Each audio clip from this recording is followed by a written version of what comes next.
नमस्कार प्यारे बच्चों, कैसे हैं आप सभी। आज हम पढ़ने जा रहे हैं कक्षा 10 का अध्याय 15 प्रायिकता, जिसे इंग्लिश में हम प्रोबेबिलिटी के नाम से जानते हैं। ये पाठ बच्चों आपने कक्षा 9 में भी पढ़ा होगा और वहाँ आपने देखा होगा कि यह पाठ कितना आसान और मज़ेदार होता है। आइए सबसे पहले देखते हैं कि कक्षा 10 में हम इसमें क्या नया सीखने वाले हैं और आज की कक्षा में हम क्या पढ़ेंगे।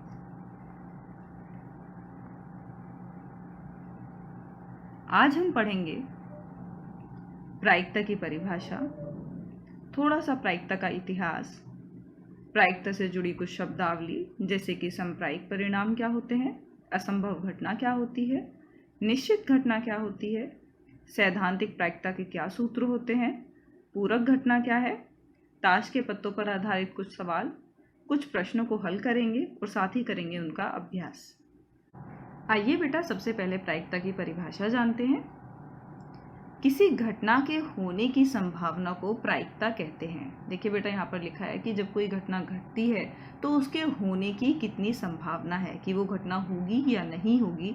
जब आप इस बारे में बात करते हैं तो आप क्या कहते हैं, उसको प्रायिकता कहते हैं। ठीक है, जैसे कि आप कोई क्रिकेट मैच खेल रहे हैं तो वो क्रिकेट मैच कौन सी टीम जीतेगी या कौन सी टीम हारेगी उसकी अभी संभावना है, जब तक उसका रिजल्ट डिक्लेयर नहीं हो जाता है। जब आप इस तरह की चीज़ों की बात करते हैं तो आप किसकी बात कर रहे होते हैं, प्रायिकता। ऐसे ही जब आप लूडो का गेम खेल रहे होते हैं तो उसमें पासे फेंकते हैं तो पासे में कौन सी संख्या आएगी, जब तक आप उसे देख नहीं लेते हैं तो आपको पहले से तो निश्चित नहीं है कि आपका 1 आएगा या आपका 6 आएगा। ठीक है, तो ये भी किस में आता है, आपका प्रायिकता। वैसे ही ताश के पत्ते, आपके मनचाहे पत्ते आपके पास आते हैं या नहीं आते हैं, इसकी संभावना भी बराबर ही बनी होती है कि आपके पास कैसे पत्ते आएंगे।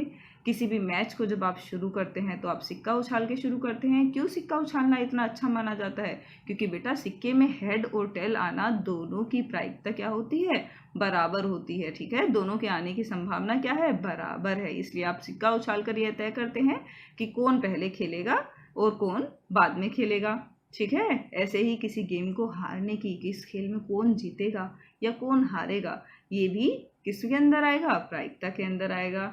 यहाँ पर एक खेल दिखाया हुआ है कसीनो का कि आपका जो कंचा इसमें डाला जाता है वो जाकर किस नंबर पर रुकेगा। ठीक है, तो ये सब आपके किस चीज़ के उदाहरण है, प्रायिकता के उदाहरण है। मौसम विभाग इसका बहुत इस्तेमाल करता है कि आने वाले समय में मौसम कैसा रहेगा, कल गर्मी रहेगी या वर्षा आएगी, ये सब भी किसके ऊपर निर्भर करता है, प्रायिकता।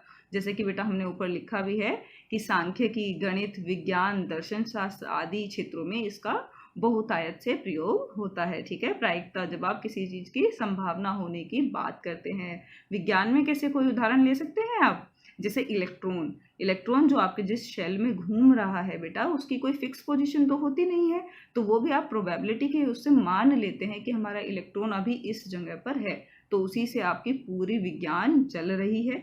तो ऐसे ही प्रायिकता आपको अपने जीवन में जगह जगह पर देखने को मिलती है। आगे चलते हैं, आइए बेटा जानते हैं प्रायिकता का इतिहास। प्रायिकता सिद्धांत का सूत्रपात 16वीं शताब्दी में हुआ, जब एक इतालवी भौतिक शास्त्री एवं गणितज्ञ जे कार्डन ने इस विषय पर पहली पुस्तक लिखी, जिसका नाम था the book on games of chance.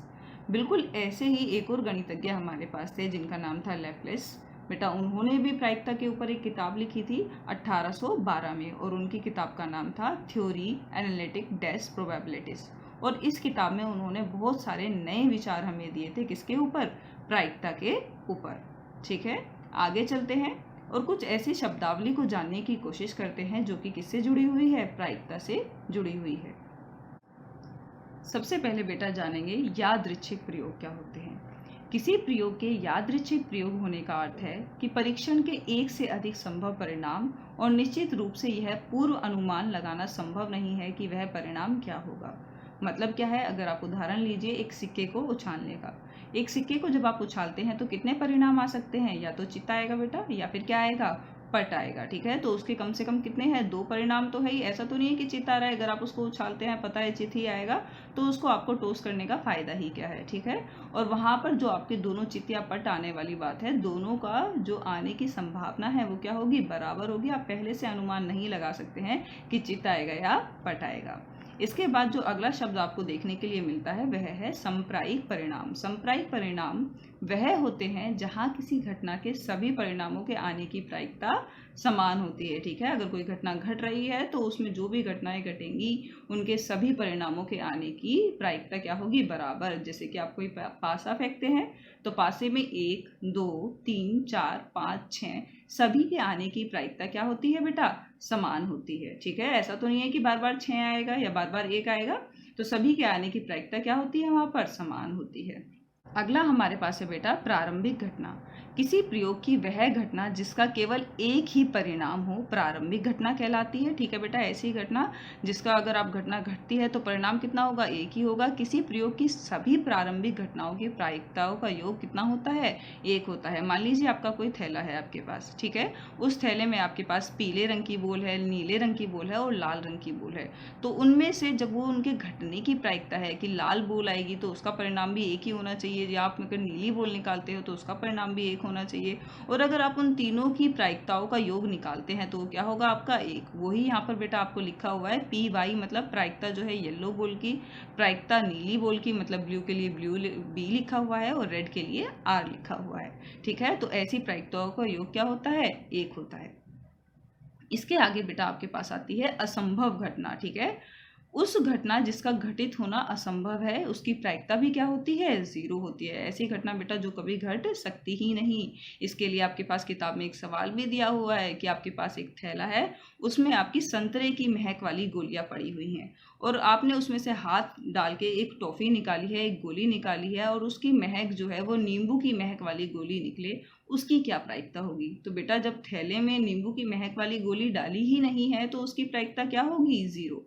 ठीक है, तो ऐसी घटनाओं को हम क्या कहते हैं, असंभव, क्योंकि वो वहां पर है ही नहीं, उसका होना वहां पर बिल्कुल ही क्या है, असंभव है। ठीक है, बिल्कुल इसी के विपरीत होती है निश्चित घटना, जो घटना आपकी हमेशा घटेगी ही घटेगी। ऐसी घटनाओं को हम क्या कहते हैं बेटा, निश्चित घटना कहते हैं या निर्धारित। और ऐसी घटनाओं की प्रायिकता क्या होती है आपकी, एक होती है। ठीक है, उस घटना जिसका घटित होना निश्चित है की प्रायिकता एक होती है। ठीक है, आपने कोई थैला लिया, उस थैले में सारी लाल रंग की गेंद डाल दी और अब आप हाथ डालकर एक गेंद निकालते हैं, वो लाल रंग की ही होगी, तो उसकी प्रायिकता बेटा क्या होगी, एक ही होगी, क्योंकि सारी गेंदें तो कैसी हैं, लाल रंग की हैं। ठीक है, तो आप जो प्रायिकता निकालेंगे इस चीज की कि वो लाल गेंद हो, तो ये एक निश्चित घटना का उदाहरण होगा। बात समझ आई बेटा। तो जो कोई चीज प्रेजेंट ही नहीं है उसकी प्रायिकता कितनी होगी, 0, और जो बिल्कुल एक अकेली वही है तब उसकी प्रायिकता क्या होगी, 1 होगी। ठीक है, इस पाठ में बेटा आपका एक सूत्र होता है जो आपको बार बार प्रयोग में आएगा, तो जरा उस सूत्र पे नजर डाल लेते हैं। तो सैद्धांतिक प्रायिकता निम्नलिखित रूप से आपकी परिभाषित की जा सकती है। ठीक है, तो यहाँ पर आपको एक सूत्र दिया है PE, P मतलब बेटा प्रोबेबिलिटी, प्रायिकता के लिए लिया गया है। E मतलब जो भी आपकी घटना घट रही है, इवेंट, ठीक है, वो बराबर होती है E के अनुकूल परिणामों की संख्या। जिस भी चीज के बारे में आप बात कर रहे हैं, जैसे सिक्का उछाला, सिक्के में आपका सिक्का उछालने पर चित्त आए, तो चित्त कितनी बार आता है उसकी संख्या तो आएगी बेटा आपकी ऊपर, और नीचे आता है सभी संभव परिणामों की संख्या। तो सभी संभव परिणाम उसके क्या हो सकते हैं, या तो हेड हो सकता है या टेल हो सकता है।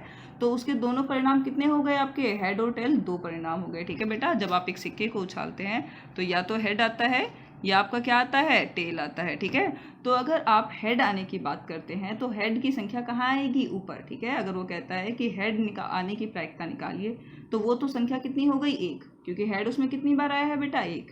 और सभी संभव परिणाम कितने हैं बेटा, इसमें सभी संभव परिणाम इसमें कितने हैं आपके, टोटल 2 हैं, तो नीचे आपका कितना आ जाएगा, 2। तो यहाँ से इसकी प्रायिकता PH, किसकी प्रायिकता निकाल रहे हैं हम, हेड आने की, तो वो कितनी हो जाएगी बेटा, 1/2। बात समझ आई आप सभी को। जिस चीज की आपसे वो प्रायिकता निकलवा रहा है, ठीक है, जिसके बारे में वो बात कर रहा है, वो चीज तो आएगी ऊपर, वो अनुकूल परिणाम आएंगे ऊपर, और उस घटना में टोटल जितनी भी घटनाएं घटेंगी, जितने भी परिणाम आते हैं, वो सभी परिणामों का टोटल आपका आता है नीचे। ये एक इकलौता सूत्र है जो कि इस पूरे पाठ में प्रयोग में आने वाला है, तो इसे अच्छे से समझ लीजिए। इसके अलावा बेटा यहाँ पर आपको एक बात बताई गई है कि 0 ग्रेटर उससे दिखाया गया है PE, पीई मतलब क्या है, प्रायिकता किसी भी घटना की।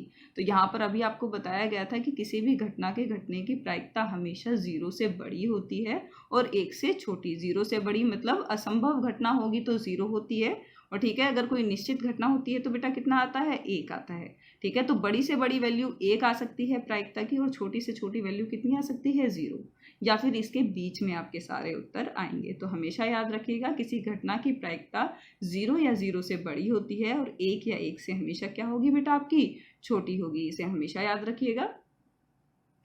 किसी घटना ई के सापेक्ष ई की पूरक घटना, ठीक है, इसके अलावा बेटा एक चीज नहीं आती है हमारी, पूरक घटनाएं क्या होती है। देखिए कोई भी घटना घट रही है, ठीक है, तो उसके दो पहलू हो सकते हैं। अगर आप एक पहलू की बात कर लेते हैं और दूसरा रह जाता है तो वो दूसरा पहलू उस घटना का क्या कहलाता है, पूरक कहलाता है। देखिए सिक्का उछाला मैंने, चितिया पट आने की बात की मैंने, उसमें चित आने की प्रायिकता की बात कर ली, तो जो आपका उसका पट वाला हिस्सा रह गया वह उस घटना का क्या है, पूरक है। उन दोनों को मिला के ही तो वह घटना पूर्ण होगी। तो इस घटना, तो इसमें क्या लिखा हुआ है, किसी घटना ई के सापेक्ष ई की पूरक वह घटना है जिसमें वह सभी परिणाम है जो ई के घटित होने से संबंधित नहीं है। ठीक है, तो दूसरे परिणाम सारे क्या होंगे, जो ई के घटने से संबंधित नहीं होंगे। अगर मैंने हेड की बात कर ली तो हेड के अलावा कौन से परिणाम उसमें रह जाते हैं, टेल रह जाते हैं। तो आप उसकी प्रायिकता इस तरीके से भी निकाल सकते हैं। तो यहाँ पर लिखा है फॉर्मूला पी ई बार, ई बार का मतलब है जो घटना नहीं घटी है वो बराबर हो जाएगी आपकी टोटल प्रोबेबिलिटी कितनी हो सकती है किसी चीज की, हमने अभी बात करी थी कि मैक्सिमम प्रोबेबिलिटी किसी चीज की कितनी हो सकती है, अधिक से अधिक 1। तो 1 में से आप वो घटा दीजिए जो घटना आपकी घट चुकी है, तो जो नहीं घटी है उसकी प्रायिकता आपकी अपने आप निकल कर आ जाएगी। ठीक है, अगर मान लीजिए आप हेड आने की प्रायिकता उसमें से घटा देते हैं, अभी हमने हेड आने की प्रायिकता निकाली थी, तो हेड आने की प्रायिकता कितनी थी, 1/2, और टोटल योग कितना होता है किसी भी प्रायिकता का, में अधिक से अधिक उत्तर कितना आ सकता है, 1। तो 1 में से अगर आप 1/2 घटा देंगे तो आपके टेल की प्रायिकता अपने आप निकल कर आ जाएगी। और बेटा कितना आएगा, 1 में से अगर आप आधा घटाएंगे तो कितना आएगा, आधा। ठीक है, तो आपको ये बात पहले से ही पता होती है कि हेड और टेल दोनों के आने की प्रायिकता बराबर होती है। अगर सिक्का एक बार उछाला जाता है तो उसके यही 2 परिणाम होते हैं, और ये एक दूसरे के क्या भी है, पूरक भी है। तो बेटा ये कुछ शब्द थे जो कि आपको इस पाठ में देखने के लिए मिलते हैं और जिन पर आधारित कुछ प्रश्न भी आप सीखते हैं। ठीक है, आगे चलते हैं। आइए बेटा आप कुछ सवाल करते हैं। याद रखिएगा अब तक आपने जो भी सीखा है, जो थ्योरी आपने सीखी है, वो आपको उन सवालों में इस्तेमाल करनी है। जो आपने छोटे छोटे फॉर्मूले यहाँ पर अभी जाने हैं उन सभी का प्रयोग आगे पाठ में होने वाला है। तो ध्यान से देखेंगे और ध्यान से समझेंगे। चलिए सबसे पहले प्रश्न की ओर बढ़ते हैं। यहाँ पर आपको एक प्रश्न दिया गया है, निम्नलिखित में से कौन सी संख्या किसी घटना की प्रायिकता नहीं हो सकती। मतलब कभी भी इनमें से चारों में से कोई एक ऐसा है जो कभी प्रायिकता का उत्तर नहीं हो सकता। ठीक है, तो बेटा आप जरा सोचिए, अभी हमने बात की थी कि प्रायिकता क्या होती है, 0 या 0 से बड़ी होगी, 1 या 1 से छोटी होगी। उसका उत्तर हमेशा 0 और 1 के बीच में ही आएगा। तो ज़रा देखिए इस नियम के ऊपर इन चारों में से कौन सा ऑप्शन आपका सही बैठता है। देखिए अब पहला ऑप्शन क्या है, 2/3। तो 2/3 आपका क्या है, 0 से 1 के बीच में आएगा बेटा, आता है आपका ये उसके बीच में। दूसरा देखिए आप, उसके बाद ऑप्शन क्या है, -1.5। तो -1.5 क्या आपका 0 से बड़ा है या 1 से छोटा है, सोचिए ज़रा, क्या ये इस कैटेगरी में फिट होता है। ये आपका काम है सोचना। ऐसे ही अगला ऑप्शन क्या है, 15%। 15% का मतलब क्या होता है बेटा, परसेंट जब आप हटाते हैं तो किसी के नीचे क्या आ जाता है, 100 आ जाता है। तो 15/100 तो कितना हो जाएगा, 0.15 हो जाएगा। तो वो भी आपका 0 से तो बड़ा हो गया और 1 से छोटा हो गया। डी ऑप्शन क्या है, 0.7। तो अब जरा आप मुझे सोचकर बताइए कि इन चारों में से इसका उत्तर क्या होगा, सोचिए जरा। अगर आप यह उत्तर सोच रहे हैं तो आप बिल्कुल ठीक हैं, -1.5, क्योंकि बेटा ये 0 से आपका क्या है, छोटा है। और हमने अभी सीखा था कि आपका उत्तर क्या होगा प्रायिकता का, हमेशा 0 से बड़ा और 1 से छोटा। ध्यान से समझिए एक एक सवाल को, बहुत छोटे छोटे से सवाल है और इन्हीं से आपको मार्क्स मिल जाते हैं। अगला सवाल देखते हैं। अगला सवाल क्या कह रहा है, यदि PE 0.05 है तो E नहीं की प्रायिकता क्या होगी। तो बेटा ये तो बिल्कुल अभी हमने फॉर्मूला देखा है, आपको एक चीज़ के होने की प्रायिकता दे दी है और उसके ना होने की प्रायिकता आपसे ज्ञात की है। तो अगर आप ध्यान से देखेंगे तो ये एक दूसरे के पूरक हो सकते हैं और दोनों पूरकों का योग कितना होता है, दोनों पूरक की प्रायिकताओं का योग 1 होता है। तो बिल्कुल आपको वो फॉर्मूला लगाना है और उसमें वैल्यू पुट करनी है और आपका आंसर आ जाएगा। तो ज़रा देखिए ये सवाल कैसे करते हैं। ठीक है, हमें दे रखा है PE दे दिया है हमें, और हम पहले से ही जानते हैं कि PE और पीई नहीं, या जिसे आप बार हमने पीछे लगाया था, दोनों की प्रायिकताओं का योग कितना होता है, 1 होता है। बस इसमें अब आपको वैल्यू ही तो पुट करनी है किसकी, पीई की। पीई की वैल्यू आपको ऑलरेडी दे रखी है कितनी, 0.05, वो आपने यहाँ पर रखी और उसे 1 में से घटा दिया। ठीक है, इसे आप सीधे सीधे भी कर सकते थे कि आप सीधा पीई नहीं निकालने के लिए 1 में से उसकी प्रायिकता को घटा दीजिए, तो उत्तर आपका पीई नहीं का आ जाएगा। कितना उत्तर आएगा आपका, 0.95। ठीक है, तो अगर आप बेटा ध्यान से देखेंगे, ये जो आपका उत्तर यहाँ पर आया है, ये उत्तर आपका 0 से बड़ा है और 1 से क्या है, छोटा है। हमेशा याद रखिएगा, प्रायिकता का उत्तर 0 या 0 से बड़ा, 1 या 1 से छोटा ही आएगा। समझ आया, ये बहुत ही आसान सवाल थे, 1 नंबर का सवाल था ये। आगे चलते हैं।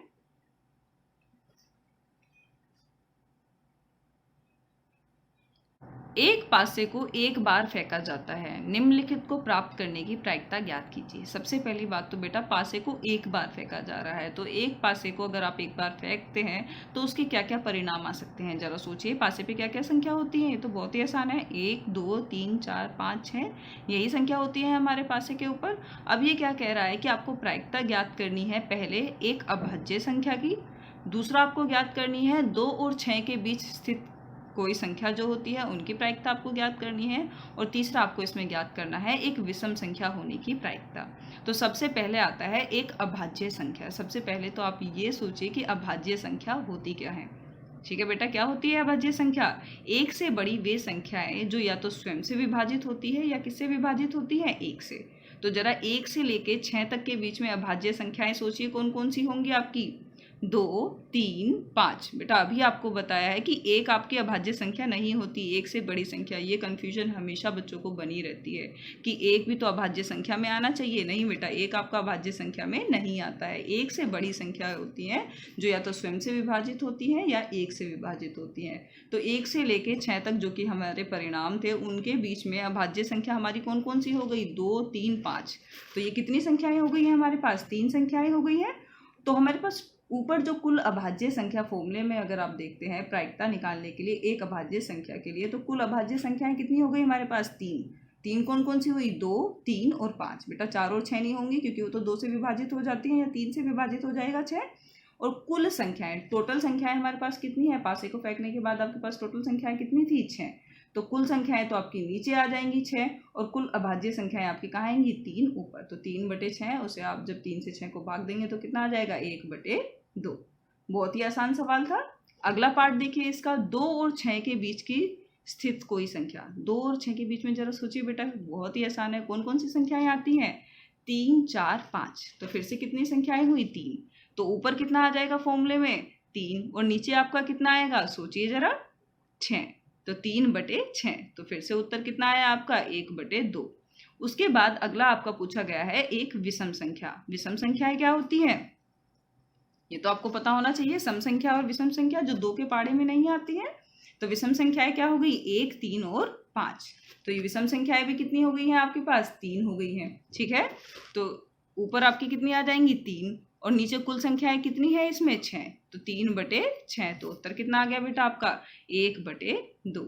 तो आपको ये सवाल समझ आ गया होगा। बहुत ही आसान है बेटा, आपको कुछ नहीं करना है। जिस भी चीज़ की प्रायिकता निकलवाई जा रही है, तो जो भी घटना के बारे में बात कर रहा है, तो ऊपर तो उस संख्या के बारे में आएगा जिसके बारे में बात करी जा रही है, उस घटना के बारे में आएगा, और नीचे आपका टोटल आ जाएगा। ठीक है, जो भी उस घटना में जितने भी परिणाम आएंगे, सभी परिणामों के बारे में उनका सबका टोटल नीचे आ जाता है। ठीक है बेटा, बस उन वैल्यूज़ को आपको पुट करना होता है, उनकी देखना होता है कि वो एक दूसरे से विभाजित हो रहे हैं या नहीं।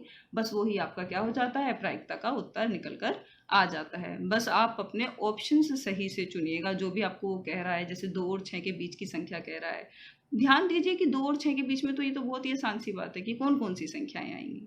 ठीक है, तो आप आसानी से ये सवाल कर पाएंगे। आगे चलते हैं। आगे अगले सवाल पर बढ़ने से पहले बेटा हम थोड़ा सा ताश के पत्तों के बारे में जान लेते हैं। ताश के पत्तों के ऊपर प्रायिकता में काफ़ी सवाल आते हैं। तो ताश के टोटल पत्ते बच्चे कितने होते हैं, आप सभी जानते होंगे, 52 पत्ते होते हैं। और ये 52 पत्ते भी 4 कैटेगरी में बटे होते हैं। ठीक है, इनका अगर आप वर्गीकरण करते हैं तो ये भी 4 तरीकों से बटे होते हैं। ईंट के 13 पत्ते होते हैं, पान के 13 पत्ते होते हैं, चिड़ी के 13 और हुकुम के 13। ये बातें बेटा थोड़ी सी आपको याद रखनी होंगी। ठीक है, ईंट और पान दोनों का रंग कैसा होता है, लाल। ठीक है। तो इसमें सीधा सीधा कई बार ये भी पूछ लेता है कि लाल रंग के पत्ते, तो लाल रंग के टोटल पत्ते कितने हुए? 26, क्योंकि 13 ईंट के हुए और 13 कितने हुए? पान के। ऐसे ही काले रंग के पत्ते कितने हुए? सोचिए जरा, ये भी कितने होंगे? 26। 26 कैसे हुए? 13 चिड़ी के और 13 किसके हुए? हुक्म के हुए। 13 पत्ते कौन कौन से होते हैं ये तो आपको पता होगा ना। तो वो 13 पत्ते वैसे यहाँ पर आपको दर्शाए गए हैं। ए 2 जिसे इक्का बोल देते हैं, तो ये 13 पत्ते आपको यहाँ पे दर्शाए गए हैं। एक की जगह आपका क्या होता है? ए, फिर 2 3 4 5 6 7 8 9 10 तक होती हैं संख्याएं। और संख्याओं के बाद आपका क्या आता है? जे क्यू के। जे क्या होता है? गुलाम होता है। क्यू क्या होती है? क्वीन होती है। और के क्या होता है? आपका किंग होता है। ठीक है बेटा। तो ये आपके 13 पत्ते होते हैं हर एक के अंदर, ईंट के अंदर भी, पान के अंदर भी, चिड़ी के अंदर भी, हुकुम के अंदर भी। तो सवाल कैसे बनते हैं इसमें से कि इक्के के पत्ते कितने होते हैं? तो जरा सोचिए, इक्के के पत्ते कितने होंगे? एक ईंट का, एक पान का, एक चिड़ी का, एक हुकुम का, सब में होता है। तो 4 बटे कितना? टोटल परिणाम कितने हैं? टोटल पत्ते कितने हैं? 52। ठीक है। तो इस तरह के इसमें सवाल बनते हैं। इसमें एक सवाल और बनता है बेटा, चित्र पत्ता या फेस वाले पत्ते। आपके कुछ पत्ते ऐसे भी होते हैं जिनके ऊपर फेस बना होता है। क्या आप जानते हैं उन पत्तों के बारे में? तो यहाँ पर मैंने आपको वो पत्ते दिखा दिए हैं जिनके ऊपर फेस बना हुआ है। तो जे वाले जो आपके पत्ते होते हैं, गुलाम वाले पत्ते जो होते हैं, वो आपके फेस वाले होते हैं। तो आपका एक गुलाम ईंट का, एक गुलाम पान का, एक गुलाम चिड़ी का, एक गुलाम हुकुम का। तो ऐसे करके अगर आप सोचेंगे तो टोटल आपके फेस वाले पत्ते कितने हो जाएंगे? सोचिए जरा। 3 ईंट के हो गए, 3 पान के, 3 चिड़ी के या 3 हुकुम के। तो टोटल मिला के आपके कितने पत्ते हो जाते हैं फेस वाले? 12।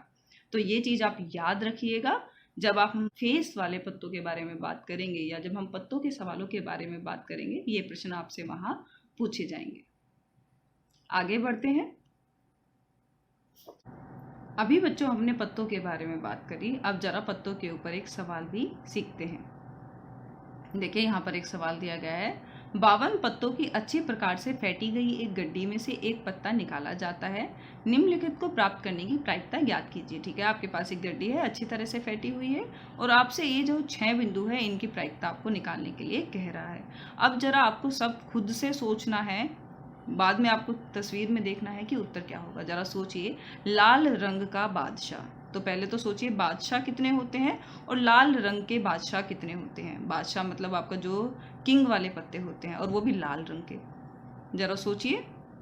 तो ये बेटा जब तक आप खुद से नहीं सोचेंगे, बहुत ही आसान है। अभी हमने पत्तों के बारे में पढ़ा है। लाल रंग के बादशाह कितने होते हैं? हमारे पास 2 होते हैं, क्योंकि लाल रंग का हमारे पास किस किस में है? एक तो ईंट में है और एक पान में, और ईंट में भी एक ही बादशाह होता है और पान का भी एक ही बादशाह होता है। तो लाल रंग के बादशाह आपके पास कितने हुए? 2। और टोटल पत्ते आपके पास कितने हैं? 52। तो उत्तर कितना हो जाएगा बेटा आपका? 2/52। बात समझ आई? यहाँ पर हमने 2 क्यों लिया है? 2 क्यों लिया है? क्योंकि एक लाल रंग का बादशाह आपका किस में होगा? ईंट में, और एक लाल रंग का बादशाह आपका किस में होगा? पान में। उसने लाल रंग के बादशाह की बात की थी। अगर वो सभी रंग के बादशाह की बात करता तब कितना होता उत्तर? 4/52। ठीक है, सभी का एक एक बादशाह होता, 2 लाल हो जाते, 2 काले। अगला सवाल देखिए, एक फेस कार्ड अर्थात तस्वीर वाले पत्ते। अभी हमने देखा था कि तस्वीर वाले कितने पत्ते होते हैं बेटा? सभी के अंदर 3-3 तस्वीर वाले पत्ते होते हैं। 3 पान में, 3 हुकुम में, 3 चिड़ी में और 3 ईंट में, जैसे कि यहाँ पर हमने लिख भी दिया है। तो टोटल पत्ते आपके कितने हो गए फेस वाले? 12। तो आपकी प्रायिकता क्या होगी? 12/52, जो कि हो जाएगी 3/13। अगला देखिए, लाल रंग का तस्वीर वाला पत्ता। देखिए अब ये सवाल थोड़ा सा अच्छा हो गया। आपका तस्वीर वाले पत्ते तो थे ही 12, लेकिन अब की बार उसने कैसा पूछा है? लाल रंग के। तो देखिए टोटल पत्ते तस्वीर वाले कितने थे? 12। तो बेटा उसमें से आधे काले होंगे, आधे लाल। तो लाल रंग के कितने होंगे? 6। 3 पान वाले हो जाएंगे आपके, और 3 किसके हो जाएंगे? ईंट वाले हो जाएंगे। तो कितना हो जाएगी प्रायिकता? 6/52। बात समझ आई? 3 लाल रंग के आपके कौन से हो गए फेस कार्ड? पान के। और 3 लाल रंग के फेस कार्ड आपके कौन से हो गए? ईंट के। बहुत ही आसान है, बस थोड़ा सा आपको चीज़ों को याद रखना है और सिर्फ फॉर्मूले में पुट करना है। नीचे आपकी टोटल वैल्यू आ जाती है और ऊपर उस चीज़ की वैल्यू आती है जिसके बारे में आपसे सवाल पूछा जा रहा है। अब पान के गुलाम के बारे में पूछ रहा है कि एक तो पत्ता किसका होना चाहिए? पान का होना चाहिए, ठीक है, और ऊपर से उसका गुलाम होना चाहिए, ठीक है। तो पान का गुलाम बेटा हर किसी में एक ही गुलाम होता है, तो पान का भी गुलाम कितना होगा? 1, ठीक है। तो पान का गुलाम कितना हुआ? 1। और टोटल पत्ते आपके पास कितने हैं? 52। तो 52 आ गया आपका नीचे। तो प्रायिकता क्या हो गई आपकी? 1/52। अब इसके बाद आता है हुकुम वाले कुल पत्ते। हुकुम के कुल पत्ते कितने होते हैं? तो हुकुम के कुल पत्ते कितने होते हैं बेटा? 13, ठीक है। तो 13 ऊपर आ जाएगा आपका, और प्रायिकता में नीचे क्या आता है, टोटल आएगा, गड्डी में कुल पत्ते कितने हैं तो वो कितने हैं 12, तो उत्तर कितना आ जाएगा आपका 1/4।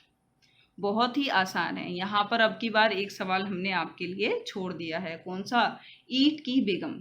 ठीक है, ईंट की बेगम के कुल पत्ते कितने होते हैं, जरा सोचिए खुद से और उसे खुद से रखिए वैल्यू कि नीचे कितनी वैल्यू रखी जाएगी और ऊपर कितनी रखी जाएगी।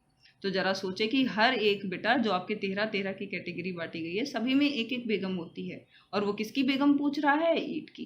तो ये प्रायिकता तो आपको खुद से ही निकालनी है। आगे चलते हैं। अगला सवाल बेटा बहुत ही मजेदार है। एक सलेटी पासा और एक नीले पासे को एक साथ फेंका जाता है। ठीक है बेटा, हमारे पास 2 पासे हैं, दोनों पासों को एक साथ फेंका जाता है। सभी संभावित परिणामों को लिखिए। इसकी क्या प्रायिकता है कि दोनों पासों की संख्याओं का योग एक तो आपका 8 होना चाहिए और दूसरा 13।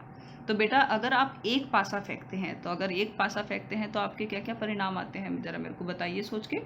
तो उसके आपके 6 परिणाम आते हैं, 1 आता है, फिर 2 आता है, फिर 3 आता है। ठीक है, ऐसे आपके कहाँ तक आते हैं, 6 तक आ जाते हैं। ठीक है, तो आपके टोटल कितने होते हैं, 6। लेकिन अब की बार आप कितने पासे फेंक रहे हैं, 2 पासे फेंक रहे हैं। तो 2 पासे फेंकने पर आपके टोटल कितने परिणाम बनेंगे। तो देखो बेटा, मैंने एक पासा फेंका, दूसरा पासा फेंका, मान लो पहले पासे में भी 1 आया, दूसरे पासे में भी 1 आया, तो दोनों का एक परिणाम कितना हुआ, 1,1। ठीक है, मैंने एक पासा फेंका, उसमें 4 आया, दूसरे पासे में भी 4 आ गया, तो 4,4।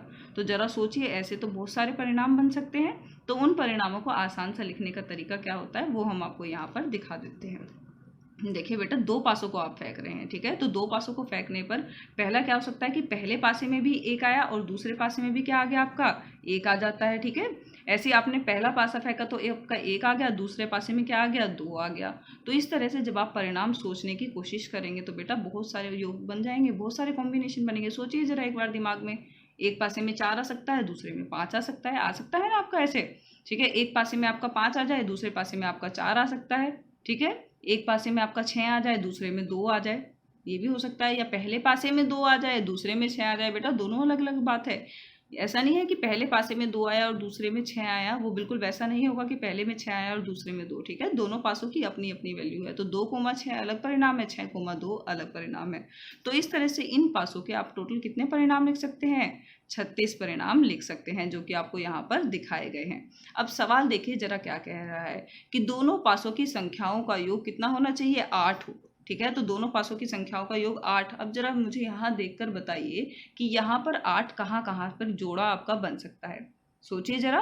तो देखिए 6,2 को अगर आप जोड़ते हैं तो कितना बनेगा बेटा, 8। 5,3 को जोड़ते हैं तो कितना बनेगा, 8। 4,4 को जोड़ने पर 3,5, 2,6। क्या इनके अलावा भी कोई ऐसी संख्याओं का योग है जो आपको 8 दे सकता हो, सोचिए जरा ध्यान से, इसी चित्र को देखिए। तो जरा इसके उत्तर पे निगाह डाल लेते हैं। तो इसके अलावा बेटा टोटल परिणाम गिनिए कितने हो गए हैं, ये आपके 5। और वैसे आपके टोटल परिणाम कितने बैठते हैं, ये 36। तो क्या आपकी प्रायिकता आएगी 8 योग होने की। पहला सवाल क्या था कि आपका योग कितना है, 8।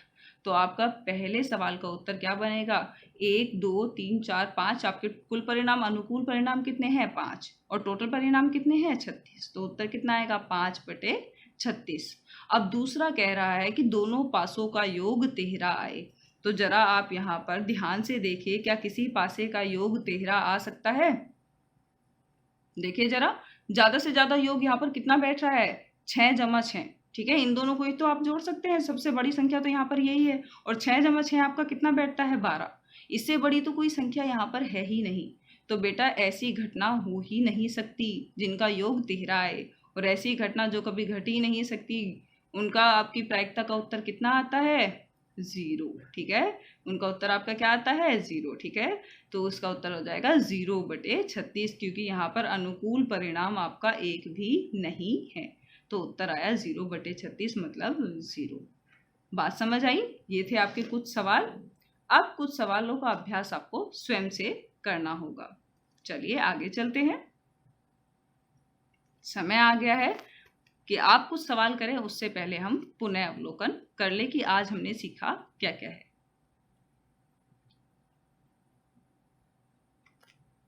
आज बेटा हमने सीखा कि संप्रायिक परिणाम क्या होते हैं, असंभव घटना क्या होती है, निश्चित घटना क्या होती है, सैद्धांतिक प्रायिकता का सूत्र हमने जाना, जिसके ऊपर निर्धारित हमारे सभी सवाल थे इस पाठ के।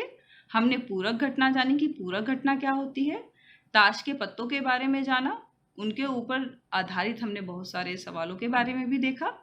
कुछ और प्रश्नों को हमने हल किया और साथ में अब आप करेंगे कुछ सवालों का अभ्यास स्वयं से घर पे। ठीक है,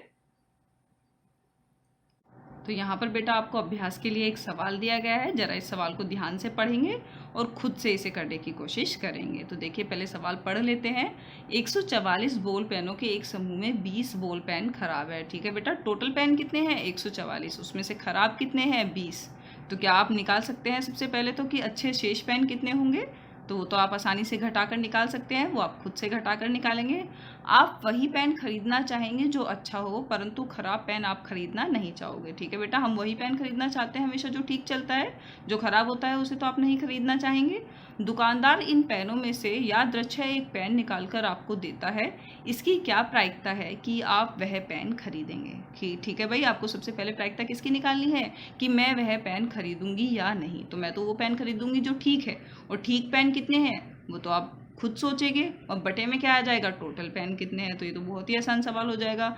आप वह पेन नहीं खरीदेंगे। आप कौन से पेन नहीं खरीदेंगे? जो पेन खराब है। तो उसकी प्रायिकता ऊपर आ जाएगी और नीचे आपके आ जाएंगे टोटल परिणाम कितने हैं। ठीक है, कुल परिणामों की संख्या। तो बेटा अगर आप अभ्यास करेंगे तो इस पाठ के प्रश्नावली के आप सभी प्रश्न अब स्वयं से कर पाएंगे। आशा करती हूँ आपको यह पाठ बहुत अच्छे से समझ आ गया होगा। धन्यवाद।